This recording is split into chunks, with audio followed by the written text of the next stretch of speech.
Alrighty, everyone, welcome to the BC Business Spotlight podcast. Today I have Tanya Steele, the CEO of What If One Educates, as well as the co-founder and host of the Safety Debris podcast. How are you doing today, Tanya? I am very well. Thank you, Jason. Thanks for having me. I'm very excited to be here. Absolutely, absolutely. So why don't you start off with, Tanya, what do you guys do over at What If One Educates? Yeah, well, we are safety professionals and we've been doing safety for about, I don't know, 25, 27 years. We've sort of lost count after that. But one of our main goals is to sort of educate industry or workplaces on safety. And within that has a lot of things to do with supervisors and managers who actually have to train or orientate their workers. And so we actually specialize in training supervisors and managers how to train their workers in the workplace. Nice. And so that's what we focus on, as well as a lot of companies. If you have over 20 staff, you have to have a joint health and safety committee. And so we're also experts in joint health and safety committee training and how to run an effective meeting. So you're not, wasting time, as we know meetings can be, 100%. especially since COVID. So 100%. Oh, that's amazing. So you're training the trainers is what you're training doing. the trainers. That's right. That I could have said that way simpler, just like that. Oh, amazing, amazing. And like you said, about 20, 25 years you guys are working with this. How large is your team that you facilitate with? What's the general types of clientele you guys work with? Yeah. So, well, we've had several businesses that have kind of changed and grown. So at one time I had a company, we had about 30, 40 staff, and then we sold that. And then I sort of went into consulting by myself. And then the person who I own the business with, my partner, Paula, we just joined up just a few years before COVID and said, let's kind of get into this train the trainer type stuff and focus on that. Instead of both of us doing different things separately, we've joined forces and we created the What If One or WEO Educates with that. So our main customers, generally speaking, are heavy industry. So this is construction, like we work mostly in construction. But I do stuff with tourism, the Fairmont, we'll do stuff in agriculture and some of the Of course. farms, municipal. Sometimes we work with this different cities and the supervisors within the cities. So we hit different industries, but our main focus, generally speaking, is in construction. Amazing, amazing. And how do you, or I should say, like, obviously safety was a pretty big aspect of all of our lives over the last few years. How was your business? How was the industry kind of impacted by the pandemic, and what kind of changes did you guys have to make moving through that with your company and scaling? Yeah, you know what? It was you, as we know, you had to either adapt, change. I think the key word or the word that was used the most was pivot, Yeah. and you needed to do it quickly. And Mhm. so tons of my consulting friends or competitors, a lot of them just lost work because we weren't visiting people in person. However, construction was deemed one of the essential services. So construction didn't really shut down, but our access to them did. And so we needed to learn how to get to them and help them, but not necessarily be there. So we actually started right away. We talked to all of our clients and said, you got some courses, because we do training and we train their trainers. I said, you got some courses, let us put them online for you. We had never done that before. And so we're like, give me your course. This is what we do. And I don't maybe you did too, Jason, but I spent like, I don't know, 100 hours on YouTube going, what's Zoom and what do I need to do? And within, I'm a Gen Xer. The people listening to your podcast won't see that, but I'm a Gen Xer. I'm just slightly over 50. And so to learn all this new tech, tons of my friends were like, no, thanks. And we just took the opportunity. And I think that's what it was, is were we willing to learn and take that opportunity? And we did. And we learned Zoom inside out and backwards. I set up my entire garage into a full studio. So Nice. you can't, for those listening, you can't see it, but I got like lights, I got 3 cameras, I got the microphone, I got backgrounds, real backgrounds, I got virtual backgrounds, I've got eCam, I got programs, I even got like stream decks I've learned how to Oh, use. wow, awesome. Yeah, you went Yeah, all out. I'm all out. And Yeah. we just learned to be able to do that. And then to put programs online, and then to train those instructors to teach online, because even for you listening, like how many of you, right? We listen, we go to Zoom meetings and we're like, oh my gosh, the Work. webinar, or nobody's on camera. And it's like the boringest thing, you poke your eye out with a fork. We don't do that. And so we train people how to use these tools effectively, because it's very different than training in person. And so how important it is to get involvement every 3 to 7 minutes, and how you 100%. waterfall chats and breakout rooms and sharing the whiteboards and annotating on your screen and doing backgrounds as PowerPoints instead of throwing up a PowerPoint and then have a little bobbing head on the side. We don't do any of that stuff. Yeah, yes, exactly. No, that's phenomenal. Absolutely. And it seems like you guys really took that bull by the horns during that time and said, we're gonna master this, we're gonna own it, which is pretty incredible. And obviously, I'm sure a lot of that stuff has now, even though things are changing back, I'm sure, is that stuff continuing? Has that been a way that you guys have continued to do business? Are you hybrid now? You're back in person and online? Like, what does it look like now? Yeah, it's great question. We are still continuing doing what we're doing. So when we first started out, we were doing webinars, and here in British Columbia, where we are, Dr. Bonnie Henry, our health and safety, public provincial health and safety officer, a person would give the information at 1 o'clock in the afternoon, and then we Yep. would spend the evening writing protocols, then do a live webinar the next morning. And so we did that for, I don't know, 6 or 7 weeks, every single day. Wow. And we brought WorkSafe in to speak. And so we now have webinars, and now that we've gone in person, people have sort of gotten used to that. Yeah. And with the short staff, people is global, right? We're short staffed. We're doing three person. Is that right? 3 people's work, 3 persons work. I don't know what the grammar is for that. The message gets across. And so we're trying to do all that. And now we're saying, hey, we want you to leave and go to a meeting. And there's some people who need that, but our business, which was 100% in person, now that we are back in person, we're probably 80 to 90% still online, and Yeah. Yes. 20% in person.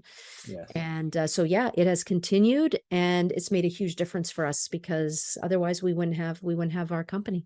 Yeah, yes, absolutely. And I'm sure like the volume you can handle is obviously quite a bit different now as well, being virtual, because you can go from one meeting to the next without moving at all. Whereas if you're doing these trainings live and in person, you're commuting from location to location to location, getting in, going through the front desk, getting to the right room. You get lost on the way to the room, like all those other things go into place, right? Whereas now it's like, oh, it was the wrong link. Click. Well, we're back on now. Yeah, Right. here we are. But it does have some benefits though, because I remember going, man, I miss my break driving between sites, because you could take Yes. a deep breath in, you could relax, you were standing up and walking around quite a bit. And so when we first started out, we're like, oh, this is amazing. I can see like 6 people in a day instead of 3. But it was like you're sitting, the new smoking, you're sitting all day long. And it really 100%. had us go, okay, what do we do? How do we get this, the owners and the staff to move around and stand up and move? And even our students, in 8 hours online is tough. Well, you're up every 45 minutes to an hour. You're moving Getting around. engaged is huge when you're training for that long. Even we have programs within our own trainings that we do with teams where like absolutely they have to get up, they have to get engaged, because otherwise you're literally just staring at a room full of eyes just looking at you, and they're not taking anything in. And sometimes you're talking and you don't even realize what you're saying either. And Yeah, you're like, we gotta do something. We gotta engage everybody, including myself right now, to keep our heads in the game here, guys. We're gonna get through this together. And you're funny, because I mean, it's right. We check out. Like I'm talking, but I'm bored of myself, and I've checked out, and I'm just having words. Yeah, you have to be conscious of that. 100%. What are some of the challenges that you're still seeing or have seen throughout time inside of your industry specifically, that either the challenges themselves changed throughout COVID, or they've stayed the same now that we're through COVID and they're still there? I think the challenges are, as far as safety is concerned in our world, the challenges are the same. The Mhm. different stuff that we're experiencing because of COVID is the personnel, so the short staffed, and the shipping, right? Shipping, receiving, the getting of materials.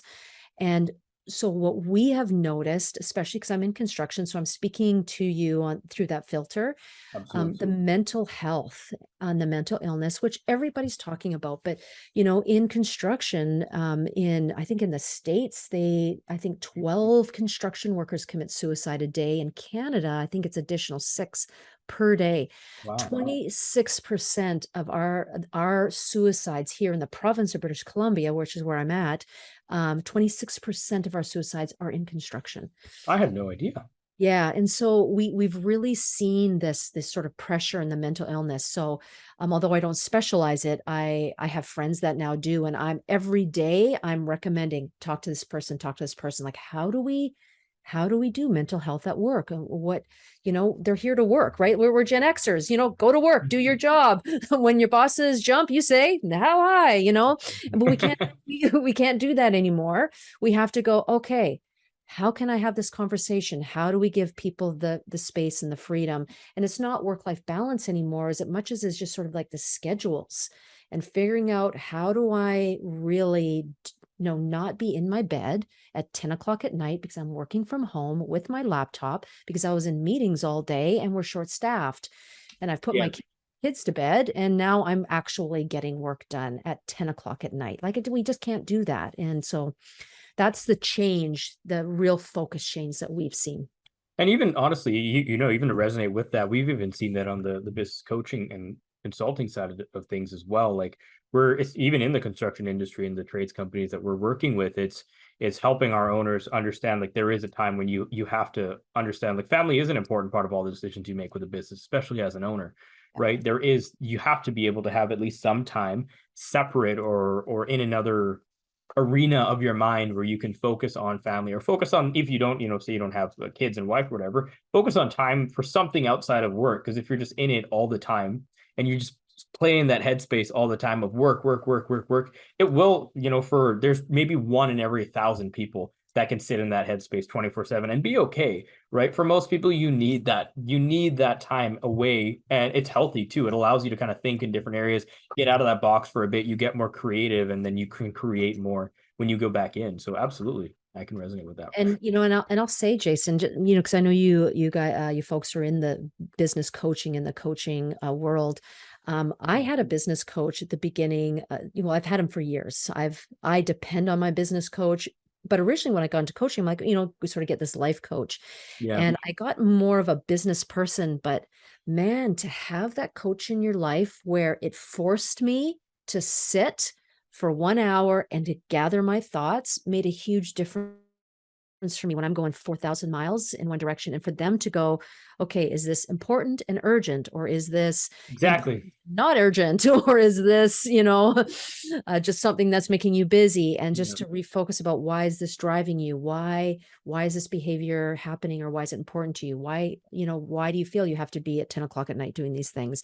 And so, if anything, coaching has changed my business professionally and personally, and I would highly Absolutely. recommend it. Absolutely. Well, that's what we're here for too. That box, urgent and not important, is one of my favorite ones to Yes. do. Right? Isn't What that ends up in that box is insane because after a little while, you do it one week, you look back at it, and you're like, that was important last week. How was that important? Like, what possessed me to think that was important? I didn't need to answer the phone at that time at night. right? 100%, 100%. Now, I don't know, Tanya, is this your first business? Have you run businesses prior to this one as well? Yeah. Well, yes, I have. I've owned business since I was 23, Excellent. 24, kind of I started. And by the time I was 26, I had full blown business. I had a TRC, it was Vital Mobile. We supplied first aid attendants and construction Amazing. safety officer and paramedics to sites, and we did that for a long time. And then I got ER Plus, and we did that for about 10 years. And then I now got into this consulting. So I have my consulting business.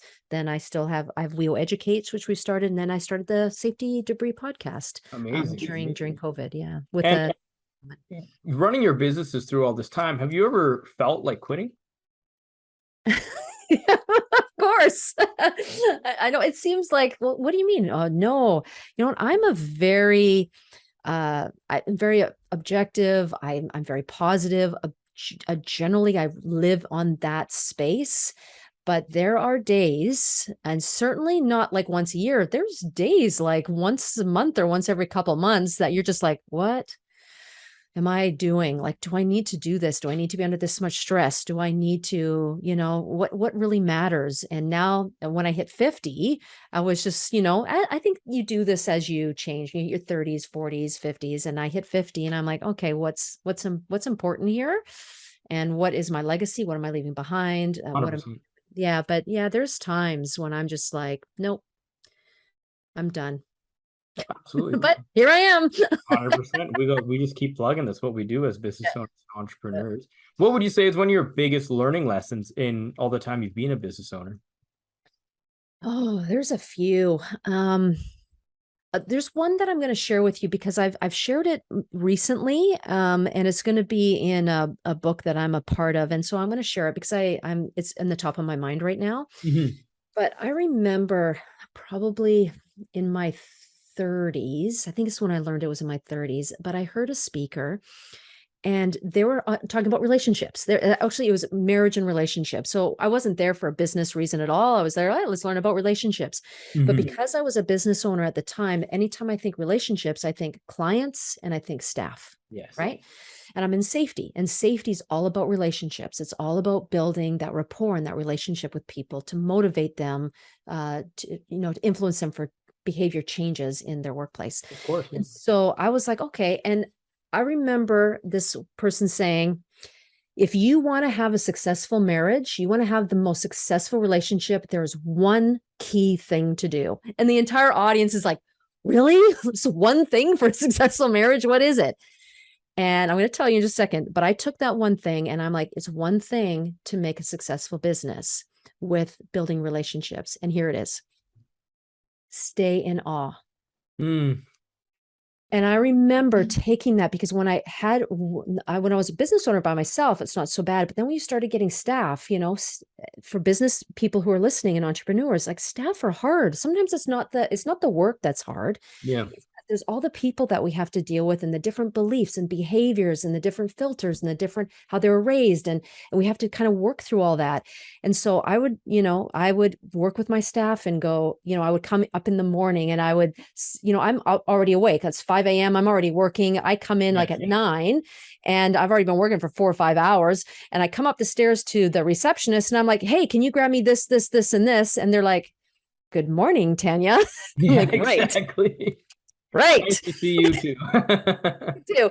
And then I would go into somebody else's office and I'd be like, okay, hi, how are you? How's your day going? And they'd be like, Tanya, what do you want? And I'm like, okay, I've learned that this person needs this kind of, they're relational. This person, I'm good with the bum, bum, bum. But this person who I disagree with, I had to find on purpose something that they do good at and stay in awe of them because sometimes workers frustrate you Of to course. to bits. And so, Of course. right. And I didn't want to be the leader that would go around and say, hey, good job, good job, good job. Like I didn't want to be that person. I wanted to be the person that said, listen, I really appreciate that you do these details and you take extra time for this because I don't do that. And we're Yes. a better company because of you. And that helped me grow. And as I got older, and then when I got business partners, like we had different, like, we're just like, I'm generally conservative home, doing everything right. I'm obedient. I'm in safety. I obey all the laws. Yep. I was in a business partner who's like, come on, you got to try everything once and rides a Harley and try, like just was a rebel. I just didn't do any of that stuff. Yeah, And of so we clashed a lot. course. Every single month, I made sure that I went into my partner's office and sat down in one of our business meetings and said, listen, I just want to thank you for this because I wouldn't do it. I wouldn't be able to phone some of our clients and scream and yell at them because they're not paying their bills. I'm not that person. I'm like, hey, excuse me, your bills not paid. Like I'm just not, Yeah, sometimes you need a hard person to do that. And because of that, our business was successful. 100%. It would have been so easy for me to go, oh, this person drives me nuts. And oh, I hate it when they do this. And that stuff just weighs on you. And then it builds and it builds. And then you have clashing. And then you have, you know, say horrible things and you're just not happy. And so for me, that's one of the key things of building relationships in business is what are you in awe of? Stay in awe. And for those of you who are listening, married, partner, whatever it is that you have, they're going to frustrate you to bits. Of course. Yeah. Find something and stay in awe that you can stay in awe. So Amazing, amazing. that's my And I love that. That's an incredible lesson. I think that goes back to even, communicating with different people. One thing that we educate all of our owners on as they start to scale and take on more team is just understanding. You kind of touch on the different personalities and how they think, how they work, how they want to be communicated with. Those things are all very important. yeah. And what a great point to hit on there for a learning lesson. And Tanya, we'll be sure to include all your guys' information. So if people are looking for safety and security or some training around that on their job site, in their business, we'll be sure to include all your info below in the card for people to find you guys out at. The last question for you today, though, is what is most inspiring for you today? Oh, what is the most inspiring?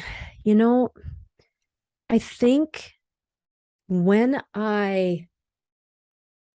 we go into businesses and we give them some information about safety, because people think it's like, oh, safety, darn crap. Like, it's a second we go in there and we go, this is how simple it is. And at the end of the day, you can see that the burden is lifted off to their shoulder, and you can see they're just a little bit lighter. And if we're lucky, and sometimes we are, they'll say things like, you are my hero today. Mm, And to watch those people grow and bloom just inspires me so much. Like, look what absolutely. they are doing and accomplishing with the information that they have and how they're committed to it. And I get inspired every day by people who are overcoming some big, huge hurdles. And then to go in and try to make their life a little bit easier is pretty rewarding. It's pretty awesome. Amazing, amazing. Well, thanks so much for the time today, Tanya. It's been great to get to know you and get to hear about your business. Well, thanks for having me, Jason, and thanks for finding me and tracking me down. It's been a true pleasure to be here with you. So thank you so much, No truly. problem.